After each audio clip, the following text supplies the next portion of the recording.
Muy buenas y bienvenidos a un nuevo capítulo de Esto sigue creciendo. Hoy con nosotros tenemos a Jorge Sánchez. Él es un desarrollador de software con más de 20 años de experiencia centrado en arquitectura de software y lleva trabajando como freelance desde el 2016. Enseña a programadores a escribir código que sea fácil de mantener y que no se rompa con el tiempo. Cree que lo importante no son los frameworks, los cuales ya veremos lo que son, sino las bases profundas del desarrollo. Apuesta por aprender los conocimientos que sirvan para al menos 10 años en vez de centrarse en modas de 10 minutos. Comparte su aprendizaje mediante su newsletter y sus cursos en su página web. Y valora muchísimo el estilo de vida independiente que le da su trabajo como programador de software. Ya sabes, trabajo remoto, libertad de horarios, etc.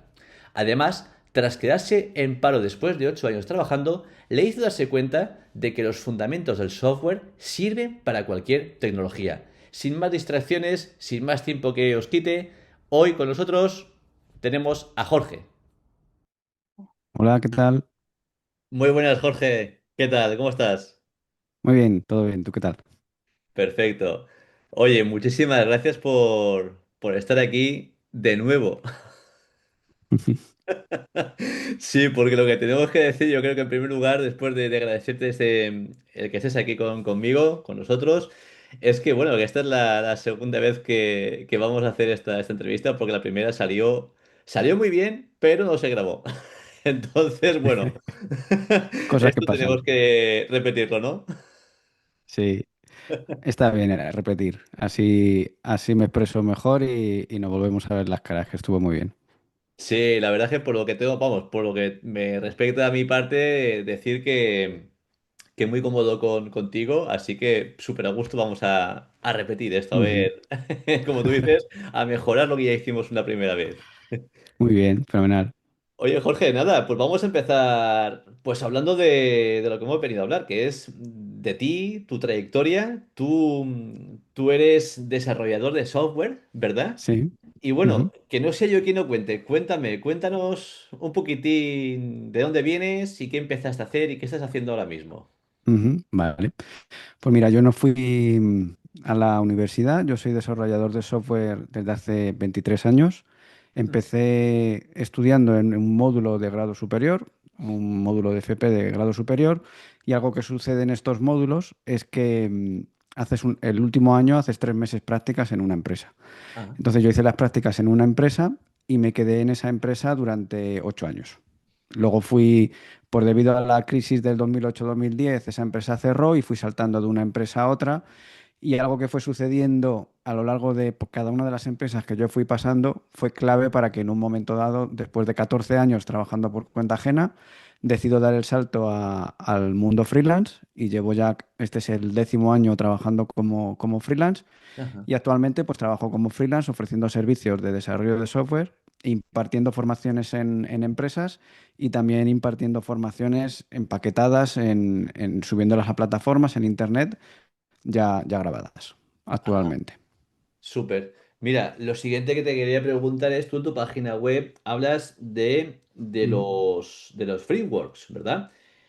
Háblame ujú, de esto. Primero dime qué es un framework para los ignorantes como yo que no ujú, tenemos ni idea de lo que es. Y luego, bueno, ujú. ¿qué piensas sobre ellos? Vale.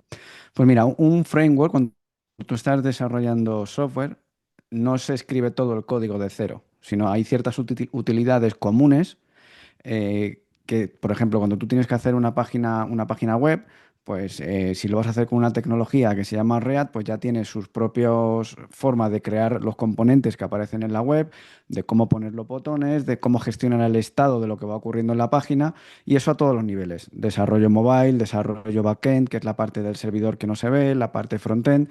Entonces, esos frameworks es una manera de aprovecharse ya de utilidades que ya existen para no escribir todo el código siempre de cero. El problema con los frameworks es que, como en todos los sectores, es algo todo lo que tiene que ver con lo tecnológico son como objetos brillantes. Es como los teléfonos que siempre están saliendo constantemente y la gente pone mucho el foco ahí, quiere saber todas las novedades y se pierde un poco la esencia y lo que de verdad aporta no solo en el sector de desarrollo de software, sino en cualquier otro sector, que es la esencia, la base, los principios. La gente que se suele focalizar mucho en los objetos brillantes, ¿no? Como son el último framework que sale, el framework que está de moda, Ajá. suele perder el foco en lo que de verdad importa, ¿no? Que son esos principios del desarrollo de software, que es lo que realmente más valor da, lo primero, a cada persona como desarrollador de software. Y si eso está bien hecho en un software, los principios, es algo que va a tener un impacto en las empresas, como es que ese software va a ser más fácil de mantener en el futuro, Ajá. ahorrando muchos costes de mantenimiento. Entonces, para resumir, framework, sí, no, ¿estás de acuerdo? ¿No estás de acuerdo con usarlos? Sí, yo sí que recomiendo utilizar los frameworks, ¿Mm? pero teniendo claro que es algo que no controlas. A mí hay algo que me gusta siempre en el software como en la vida es no depender en exceso de aquello que no controlas. Ah, Esto te lo puedes llevar a muchos ámbitos. sí, sí. Tus inversiones que no te las gestione tu banco, porque tú no controlas muchas veces las comisiones que te van o ciertos acuerdos que ellos tengan con las empresas donde invertir. Que Ajá. tengas tú, utilices los frameworks y las herramientas y la tecnología que esté a tu alcance, pero sin depender en exceso de ninguna. Claro, no, me ha parecido una tecnología súper buena esa, que no dependas o que dependas lo mínimo posible de cualquier factor externo y que todo pueda depender de Eso ti. es. Claro. Oye, ¿y a tu criterio, tu forma de ver, cuál es el error número uno que podemos encontrar en cualquier página web? ¿O en qué error podríamos caer en la creación de una página web? Creo que podrían ser dos preguntas distintas. Ujú. A ver, principalmente el exceso de acoplamiento y de dependencia a frameworks y librerías de terceros y no haber creado ese software siguiendo unos buenos principios. Porque eso lo que va a suceder es que al final el software es un artefacto vivo, en el sentido de que no es como, por ejemplo, algo de hardware, algo de que es de maquinaria, que una vez que se crea, ahí se queda. El software va evolucionando. El cliente necesita solucionar errores, añadir nuevas características. Y eso, si está muy acoplado a los frameworks, va a ser muy difícil de conseguir. Y algo muy característico cuando un software no es de buena calidad porque está muy acoplado, es que suelen aparecer los típicos de arreglo una cosa pero se estropean tres. Mm. El cliente me pide un cambio y yo no solo tengo que pensar cómo hacer ese cambio, sino cómo hacerlo en el código que tengo súper acoplado, con lo cual las estimaciones y los presupuestos se incrementan mucho, no por los cambios que te piden, sino por ver y cómo puedes encajar eso en ese código tan acoplado y tan malo que tienes, que eso afecta mucho también a la hora luego de dar presupuestos y hacer estimaciones. Claro. Oye, y si te parece, ahora vamos a pasar a un punto de vista un poco más personal, hacia Ujú, hablar de ti. ¿Qué retos has encontrado? ¿No? Porque dices que estuviste trabajando una temporada por cuenta ajena y luego pasaste como freelance. ¿Qué retos has encontrado mientras trabajabas para cuenta ajena? ¿Alguno específico, concreto que recuerdes? ujú, Y después esa transición cuando pasaste a ser un ujú. freelance. Pues mira, el reto por cuenta ajena que yo me he encontrado, no tanto en la primera empresa, porque yo era muy inconsciente del conocimiento que yo traía. Yo el conocimiento que tengo a nivel de principios de desarrollo de software, a mí me lo enseñó un primer tutor que yo tuve en mi primera empresa, con el que estuve trabajando 6 años. Yo no fui consciente de lo importante que era hasta que no fui cambiando de empresa y entonces algo característico es que yo iba cambiando de empresa y yo veía que la gente era cazatesoros de objetos brillantes, ¿no? Se enamoraban del framework de moda, los principios no los tenían bien asimilados, algo que es fundamental. Y esto te lo puedes llevar a cualquier sector. En el sector de la salud, el comer de forma saludable, el hacer ejercicio de forma saludable, no tiene que ver con utilizar esta máquina o esta máquina en concreto del gimnasio o hacer pesas con pesas rusas o hacer con gomas. Tiene Ujú. que ver que entiendas los principios de la alimentación y eso es lo que va a marcar la diferencia, sobre todo a largo plazo. Entonces, el mayor reto que yo me encontré trabajando por cuenta ajena era entrar en las empresas y ver que no se tenía esa cultura de los principios. Y cómo en cada una de las empresas abrirme camino, lo primero, hacerme respetar yo en este tipo de conocimiento, demostrando resultados. Yo me vi que primero tenía que demostrar resultados para que me quisieran escuchar, algo que también era una ventaja en cierto modo, porque una vez que ya yo tenía resultados y me preguntaban esto cómo lo haces, ya estaban abiertos a escuchar. Pero sí que esa primera fase, ¿no? De que tener que demostrar cuando una forma de desarrollar software cuando nadie en ninguna empresa lo estaba haciendo, no es lo habitual, eso es el mayor reto al final.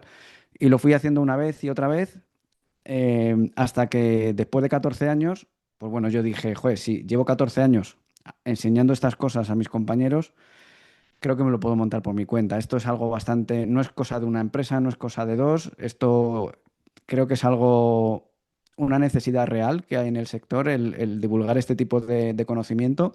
Ujú. Y luego en la parte a la segunda pregunta que me hacías, la parte de freelance, sobre todo el mayor reto ha sido aprender a vender.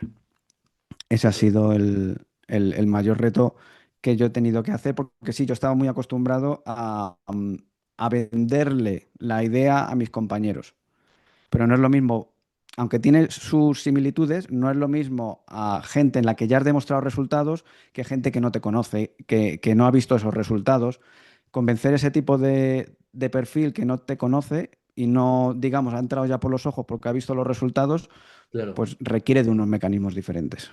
Claro, ¿y cómo lo hacías, no? Porque, claro, lo que tú me estás diciendo, una cosa es, bueno, los tienes más o menos cercanos, tienes acceso a ellos y, bueno, te conocen de alguna forma y, y está esa comunicación bidireccional en el que, Ujú. bueno, confían de alguna forma en tus capacidades, pero cuando eres un desconocido que de pronto llamas a la puerta de alguien, ¿esto cómo lo elaboraste? Sí, Cómo lo realizaste? a ver, ahí hubo un trabajo previo de crear autoridad. Ujú. Yo en mi web, en mi blog, pues al principio escribía artículos muy técnicos de cómo yo hacía ciertas cosas. Ajá, Casualmente yo una formación que tenía y unos artículos relacionados con temas de arquitectura de software se indexaron muy bien en Google. Eso me posicionó muy bien y la gente, digamos que a nivel de autoridad empecé a ganar autoridad. Y ajá, luego cuando ya empecé la parte freelance y empecé ya más con la parte de venta, ahí sobre todo, yo la ventaja que tengo como respecto, por ejemplo, a un copywriter, es que yo entiendo muy bien a mi público objetivo porque soy yo hace 5 años o hace 10. claro. Entonces, sé conectar muy bien con las consecuencias de no aplicar lo que yo enseño. Entonces, hablándole de las consecuencias, si no aplicas lo que yo enseño, es algo que les está pasando en el día a día. Con lo cual, eso les llama mucho la atención. Y sobre todo, el hecho de, podría contar con los dedos de la mano a nivel España, las personas que divulgan conocimiento como el que yo divulgo. Muy Wow, poquita gente. wow. Entonces, claro, a nada que alguien esté interesado, busca, le llama la atención cualquier artículo mío o cualquier post en las redes sociales y quiere investigar por esa línea, y es que le voy a salir yo. O sea, yo voy a salir por ahí en internet, ya sea en algún tema o en otro. Hay Claro. diferentes temas que abarcan un poco lo que yo enseño. Hay como 4 pilares.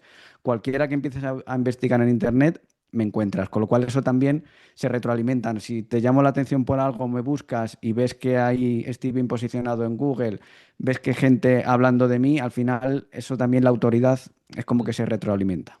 Está claro, sí, sí. Oye, y en el tema de los programadores, a veces sienten que si no aprenden constantemente se quedan atrás, ¿no? Esto me parece que va mucho al hilo de lo que estabas hablando, ¿no? De buscar siempre como la última actualización, el último, el Ujú, mejor programa, lo más novedoso, lo que llama la atención. ujú, Esto es así, esto funciona, esto qué está ocurriendo en el mercado según lo que tú conoces de él, ¿qué está pasando ahí fuera? ujú. Sí, hay una sensación de síndrome del impostor importante. Esto ha pasado siempre en el sector del desarrollo de software. La sensación de que si no estoy aprendiendo lo último, me Ajá. estoy quedando atrás, porque es el mensaje que te lanzan siempre en las redes sociales. ¿No? Esto es parecido a las noticias, cuando parece que el mundo se va a acabar y que todo es malo, pues el mensaje que se lanza siempre de forma interesada, esa narrativa, desde las redes sociales, las marcas, las empresas que lanzan productos de tecnología, es como no aprendas esto, Ujú. te estás quedando atrás. Y, por ejemplo, ahora, en la época en la que nos está tocando vivir con la inteligencia artificial, es algo que están haciendo, por ejemplo, todos los CEOs de inteligencia artificial. Ujú. La sensación que están diciendo siempre es de o te subes a este barco o te estás quedando atrás. Y en eso siempre hay parte de realidad y parte de venta, porque al final la función de un CEO no es predecir el futuro, como están tratando de predecir el futuro ahora de que la era de los desarrolladores se ha terminado. Su propósito es vender. Y esa es la narrativa que utilizan a día de hoy, pero que esa narrativa la han utilizado otras empresas tiempo atrás, ya sea Microsoft, Google, con lo que ellos lanzaban, que o aprendías eso o te estabas quedando atrás. Entonces, mi filosofía con este tipo de cosas em, es cierto que tienes que estar al día, no tanto como te hacen ver, y lo mejor que te puede pasar es, y a mí me ha pasado muchas veces desde que tengo esta filosofía, es que salga al mercado diferentes tecnologías que tú no te las has llegado a mirar porque no las has necesitado. Eso Mm. es una realidad. Tú tienes que aprender a mirar en función de tus necesidades y no que te generen necesidades. Esto es como Qué lo de bueno. las ofertas Black Friday, que de repente todo el mundo Mm. necesita cosas que hay en oferta. No, pues esto es lo mismo. La Qué bueno. sensación en el desarrollo de software es la misma. Te generan necesidades que no tienes. Yo sí soy partidario de estar al día, pero primero la necesidad y luego ver qué soluciones hay en el mercado para lo que tú necesitas. Y la gente lo hace al revés. Primero mira el mercado y se genera una necesidad que no tiene. Y eso mete en problemas al proyecto en el que están. Guau, me parece buenísimo esta pepita de oro que acabas de lanzar, ¿no? El realmente uno reconocer lo que necesita y no estar atento al Black Friday, ¿no? De manera Sí, o sea, coloquial, ¿no? A ver qué me van a vender, a ver qué puedo esto es, aprovechar, por ejemplo, como tú cuando, si tú vas al centro comercial ¿no? y te paseas por las tiendas, te vas a querer comprar algo. Hmm. Si no vas al centro comercial, no te va a suceder. Si tú, por ejemplo, estás constantemente viendo las novedades de los teléfonos y las nuevas características del último iPhone, te vas a querer comprar el último iPhone. Pero si tú te compras un iPhone porque consideras que es el que tú necesitas y desconectas de todo lo que las novedades que hay hasta que vuelves a necesitar un teléfono o el que tienes se te empieza a ves que ya no te cubre lo que tú necesitas o se ha estropeado lo que sea, ese sí es el momento. Para mí, esa es mi filosofía de mirar qué es lo que hay en el mercado y qué es lo que me puede ayudar. Pero la gente lo hace al revés y claro, así les va también. Eso es un ciclo. Entonces, tú estás mirando, te genera necesidad, te hacen pensar que te estás quedando atrás, vuelves a estar a la última, sigues mirando, es un ciclo, te va generando necesidad, es un ciclo que no para, el ciclo del síndrome del impostor, como yo lo llamo. Claro, claro. Oye, ya has tocado el tema de la inteligencia artificial. Vamos, el macromelón de actualidad y te tengo que preguntar sobre él. Como herramienta, como lo que tú, para lo que tú lo uses, Ujú, qué piensas tú? Qué función y qué piensas tú sobre la IA, sobre las IAs, las ujú. inteligencias artificiales? Sí, a ver, yo creo que es un avance brutal. En el sector que yo más conozco, que es el desarrollo de software, lo está cambiando por completo, Ujú, pero de nuevo la gente se está acoplando en exceso a ujú, herramientas concretas. Y eso va a ser un problema desde mi punto de vista a futuro. Para mí la clave es cuando tú empiezas a utilizar a nivel de desarrollo de software la inteligencia artificial, te das cuenta que cuando tiene que interpretar y crear desde cero, no lo hace muy bien. ¿Por qué? Porque al final con el código que ha sido entrenado es el código que hay en Internet y eso pasa como las webs que hay en Internet. Hay código malo y código bueno, con lo cual lo que te va a dar es el promedio. Entonces, tú tienes que buscar las maneras de como de entrenar a la inteligencia artificial. Y la mejor manera que hay es replicando cosas que ya existen. Replicando es muy bueno, analizando diferentes, comparando diferentes códigos es buenísimo. Recorriendo todo un código de muchos ficheros para detectar un error es muy bueno, que te ayude a entender todo eso. Entonces, bien utilizada, yo creo que es muy potente, que acelera mucho y que aumenta la productividad del desarrollador, pero creo que mal utilizada van a pasar cosas que se van a ver de aquí a nada, que es, por un lado, como en todos los sectores, hay gente que siempre busca el atajo.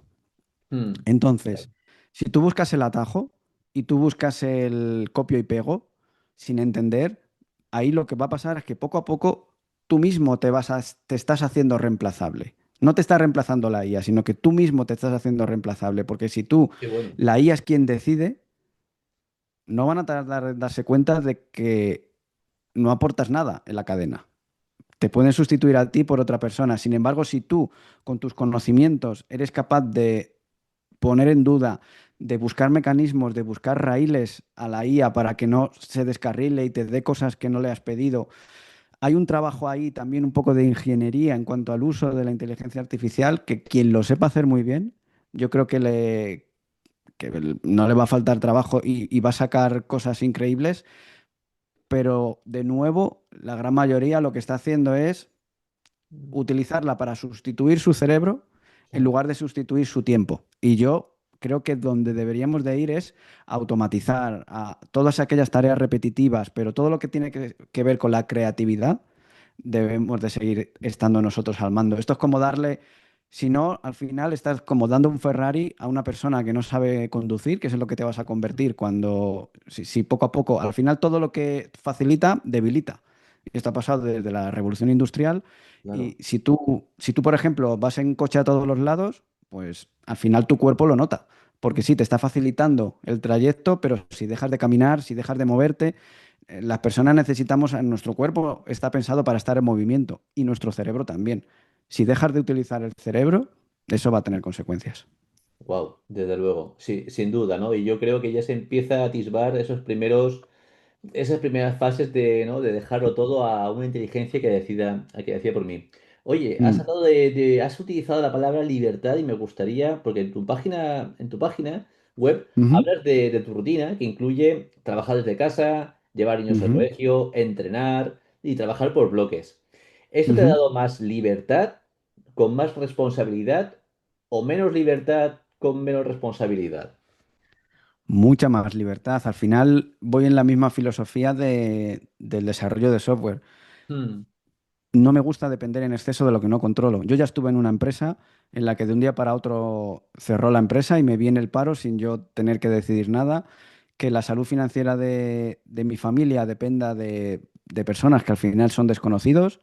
Todo eso a mí me genera inseguridad, no tener libertad y desde que yo me hice freelance, el hecho de yo que lo que ocurra a nivel financiero en mi familia dependa de mis decisiones, a mí eso me da más responsabilidad, pero yo estoy más tranquilo si lo que ocurra financieramente en mi familia depende de lo que yo decida que de lo que decida un tercero. Y eso a la vez me da también mucha libertad. Yo la vida que llevo a día de hoy, de trabajar en bloques, de estar presente con mis hijos, de fiestas en el colegio, de Navidad, no me he perdido ninguna, el poder llevarles al colegio, comer con ellos. Para mí esa libertad que yo tengo ahora jamás la tuve. Libertad y seguridad, porque tengo las dos cosas. Yo no me he sentido más seguro financieramente como trabajando por cuenta ajena que desde que estoy trabajando como freelance. O sea, yo me siento mucho más seguro porque sé que yo tengo una idea de sacar un curso, de sacar un servicio, lo llevo a cabo, funciona y eso ha dependido de mí. Sin embargo, en las empresas, tú cuando estás trabajando por cuenta ajena, lo que me ha tocado vivir es que tú puedes estar trabajando muy bien, pero de un día para otro te puedes quedar sin trabajo. claro, sí, sí, y es una cruda realidad que muchas personas han experimentado en su vida, desde luego que Ujú. sí. Oye, y cuando has trabajado para empresas, ¿qué es lo que has observado? ¿Qué es lo peor que hacen en el desarrollo de su software? En el desarrollo de su software, Bueno, o sobre todo mantenimiento. lo relacionaría con el hecho el- lo que hablábamos antes del acoplamiento de los frameworks y demás, pero Ah, por contarte otra cosa diferente, sí. el, al final las empresas lo forman las personas. Ujú, Y algo que yo veo que es muy característico de las personas, perdón, de las empresas, y que yo creo que va en detrimento luego del software, es que alejan a las personas. De comunicarse, de trabajar en equipo, yo eso lo he vivido muchas veces en diferentes empresas que al final lo que quieren es que cada uno esté haciendo su tarea, que no hablen entre ellos, que, que saquen su trabajo, la microgestión del tiempo, por ejemplo, que te midan por el tiempo que tardas en hacer las tareas. Yo creo que eso es otra de las cosas peores que puede haber en una empresa, porque al final las personas respondemos ante los incentivos. Entonces, si a ti te están midiendo por el tiempo que tú tardas en hacer las tareas, inconscientemente de eso es de lo que te vas a preocupar. Luego, sin embargo, te exigen que mires los proyectos de las empresas, por lo que le importa al cliente, pero lo que te transmiten con sus sistemas no es eso. Lo que te transmiten es, si tú haces una tarea y tardas más de lo que yo he pensado que deberías de tardar, mm, no ha ido bien la cosa. Si has tardado menos, ha ido bien, aunque a lo mejor hayas tardado más y eso vaya a tener un beneficio a largo plazo, que es que ese código que tú has generado va a dar menos problemas en el futuro. Las empresas tienden a forzar un sistema en el que yo tardo poco, te lo dejo de aquella manera y en el futuro ya veremos. Y eso al final a largo plazo siempre es un problema. Claro, porque hablamos de parchear, ¿no? De que prefieren Claro, el trabajo mediocre y luego ya parchearemos como podamos a algo realmente, oye, una buena cimentación y a que a partir de aquí hay que levantar. tener, hay que tener un equilibrio. Ah, Yo siempre digo que hay que tener un equilibrio, ni hacerlo perfecto desde el principio, porque eso puede estar perdiendo oportunidades de mercado por ujú, salir demasiado tarde, mm, pero tampoco en el modo urgencia en el que se vive en las empresas en el desarrollo de software, que parece que todo es urgente y que mm. no hay tiempo ni para pensar y hacer las cosas bien con calma. Hay que tener un equilibrio. Yo creo que en ese sentido se les está yendo mucho la olla en cuanto a vivir en un modo urgencia, algo que ha crecido exponencialmente más con la inteligencia artificial. Porque si tú antes tardabas 300 horas en hacer algo y ahora con la inteligencia artificial tardas 50, no les va a valer. Lo quieren en 40 porque el 50 ya lo hace el competidor. Entonces, vuelves a caer. En lugar de utilizar la inteligencia artificial para, vale, no tardo 300, pero tardo 100, 150 y haciendo mejor las cosas, no, quieren seguir haciéndolo igual o peor, Claro, pero solamente se fijan en la velocidad, en la velocidad. Y eso a largo plazo es un problema. qué bueno. Oye, si tuvieras que empezar de cero a programar, o para alguien que quisiera aprender a programar o que esté empezando a aprender, ¿qué tres Ujú. cosas debería aprender en primer lugar, ¿no? ¿Qué le recomendarías? Yo siempre que me preguntan esto, yo siempre recomiendo tres cosas. Una es diseño de software, Ujú, testing y saber trabajar con código legado. Porque lo que te vas a encontrar en las empresas es código legado, es código sucio, áspero, que se mantiene mal, por lo que hemos dicho de que es lo que suele haber en las empresas, el acoplamiento a los frameworks y demás. Eso es lo que más te vas a encontrar. Y algo muy característico que refleja esto y que siempre cuento, tiene que ver con los libros de desarrollo de software. Porque los libros de desarrollo de software hay de dos tipos, los que tienen que ver con la tecnología y con los principios. Y los que tienen que ver con la tecnología, algo característico, es que a los meses se quedan obsoletos. ujú, Y o los tiras o los utilizas para calzar una mesa coja o ujú. para levantar el monitor como se hacía antes en las empresas. Sin embargo, los libros que tú tienes que son sobre los principios, yo tengo libros de hace 10 años que los miro todavía hoy y, y son cosas que no pasa el tiempo por ellas con matices, pero lo que es el grueso, hay cosas que yo aprendo de libros que tenía hace 10 años, que hace 10 años no lo aprendí o no supe verlo porque a nivel de experiencia no estaba preparado para entenderlo todavía. Entonces yo siempre pongo este ejemplo de los libros y es lo que va a pasar con tu carrera. Si te centras en los principios, todo eso que aprendes es como una bola de nieve, como las inversiones, que solamente crece en cuanto a que lo vas mejorando cada año. Y si te enfocalizas mucho en las librerías, los frameworks, las tecnologías, como es algo que caduca muy habitualmente, vas a tener que estar constantemente reciclándote a mucha velocidad y vas a tener mucho síndrome del impostor. Con lo cual, yo siempre apostaría primero a principios y a las bases del desarrollo de software por encima de librerías y frameworks. Ajá.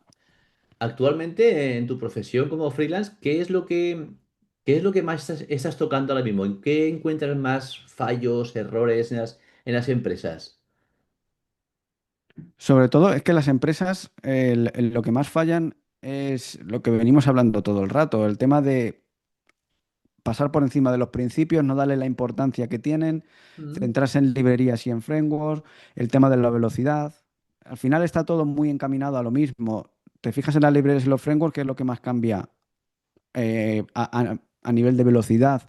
Constantemente tienes que estar manteniéndote la última, pero eso te hace cometer errores porque metes cosas que no están maduras en tus proyectos. Todavía eso te ocasiona errores, curva de aprendizaje otra vez para el equipo, que cometan más errores. Es todo como una bola. Todo lo que tiene que ver con perseguir objetos brillantes es el mayor defecto a nivel de empresas y a nivel de desarrolladores también. claro, y esto me imagino que a los desarrolladores, a las personas, que al final es lo que forma la empresa, esto les supone un desgaste brutal, ¿no? Porque Sí, nunca sí. alcanzan esa zanahoria que están persiguiendo, ¿no? Sí, sí, hay mucho desgaste, hay mucha gente que decide abandonar el desarrollo de software y cambia de sector porque no, en palabras de esas personas, no aguantan el ritmo y lo que no entienden es que no. no sé, esto no es una carrera de 100 metros, es una maratón. Mm. Entonces, es seguir, seguir y es más importante elegir lo que no aprender que elegir lo que aprender. Es Ajá, muchísimo más importante. ajá. Qué bueno. Y Jorge, ¿cuáles son, porque hablamos de servicios, tus servicios para empresas, pero productos, ¿qué productos ofreces para las empresas? Yo, a nivel de productos, yo tengo cursos, Ujú. formaciones. Tengo una formación en directo que la hago de forma online y a la que viene gente de desarrolladores de todo el mundo. También me envían empresas porque yo las formaciones que hago hay como un límite, ¿no? En cuanto mínimo 6 personas, máximo 16 para que a mí me merezca la pena Mm. y para que haya un número lo suficientemente no demasiado elevado para que yo pueda atender bien las dudas, para que sea un Claro. poco como a mí me gusta hacer las formaciones. Luego también tengo formaciones en empresas y luego los cursos que comentaba en grabados y que se pueden descargar y ver cuando quieran, un poco on demand, como las plataformas de series y películas, pero a nivel de formaciones. Ajá, perfecto. Pues Jorge, llegamos al final de la entrevista. No sé si quieres aportar alguna cosa más antes de cerrarla. Bueno, algo que yo aprendí desde que estoy trabajando como freelance y que creo que es muy, muy importante, da igual al sector al que te dedicas, es Ujú. que aprendas a comunicar. Mm. Eso es lo primero. Y después que aprendas a vender. Yo creo que si sabes comunicar y sabes vender, te vas a poder reciclar, vas a poder en el sector en el que estés hacer mucho mejor trabajo, ser mucho más independiente, de no depender de empresas, de no depender de tecnologías que aparezcan, y luego vas a poder cambiar de sector cuando así lo sientas, porque son habilidades, al igual que las del desarrollo de software, que yo me fijo en las habilidades que no caducan y son agnósticas, pues la parte de comunicación y de venta es un nivel más todavía, y yo es lo que recomendaría a cualquier persona de cualquier sector. Estupendo. Vale, pues ya para finalizar, para cerrar esta charla que estamos teniendo tú y yo, me gustaría hacerte un par de preguntas que igual te Ujú, suenan. La primera es, ujú, Jorge, oye, si le pudieras enviar un mensaje a ese Jorge con 12, 14 años, ¿qué le dirías? ujú. Sí, lo mismo que te dije la otra vez. Yo ahí lo que le diría es, sigue por donde vas, que el hecho de no seguir a la mayoría Mm. te va a traer muchos beneficios en el futuro. Claro, y seguramente también te va a traer sorpresas menos gratas, pero al final como parece que lleva a otro, como a otro lugar, ¿no? Como un lugar para esas personas que deciden no hacer lo que la mayoría, ¿no? Ujú. Sí, al final, si tú vas siguiendo tu instinto, hay cosas que tú ves que por ahí no, aunque Hmm. la gente vaya por ahí, hacer caso a tu instinto, el ir avanzando en base a tus experiencias y no la de los demás. Yo creo que Mm. eso al final te va abriendo un camino que a veces te va alejando de la mayoría, eso no tiene por qué ser malo, pero es tu camino, son tus errores y te va a llevar a lugares. Lo que está claro es que si haces lo que hace la mayoría, acabas donde la mayoría. Eso Efectivamente. está claro. Entonces, si tú sigues tu camino, no sabes dónde vas a llegar, puedes llegar muy alto o no tanto, pero va a ser tu camino. Entonces, eso es lo que yo recomendaría. Sí, me parece muy buena recomendación a seguir. Oye, Jorge, nada, ¿y ahora qué le dirías a ese Jorge con 95 años? Simplemente con que me dijera si está orgulloso de la vida que ha tenido, no necesito saber más. ¿Y qué crees que te respondería él? Me imagino que sí. Porque al final, como digo, si sigo teniendo la misma mentalidad, haya cometido errores o no, será mi camino y tú siempre que has recorrido tu camino, haya sido con más o menos errores, si miras para atrás, a donde hayas podido llegar, es gracias al camino que has recorrido. Por lo tanto, yo estoy seguro de que sí. Seguro que sí. Pues Jorge, oye, de nuevo, muchísimas gracias por tu tiempo, por tu compartir, por tu humanidad y te deseo lo mejor. Igualmente, Esto es un hasta luego que cerramos hoy. Y oye, y quién sabe, igual el día de mañana terminas por aquí si te apetece y volvemos a hacer seguro que otra sí. reunión. Muchas gracias por la A ti, entrevista. Jorge. Muchas gracias. Abrazo muy Venga, grande. chao. Chao, chao. Hasta luego.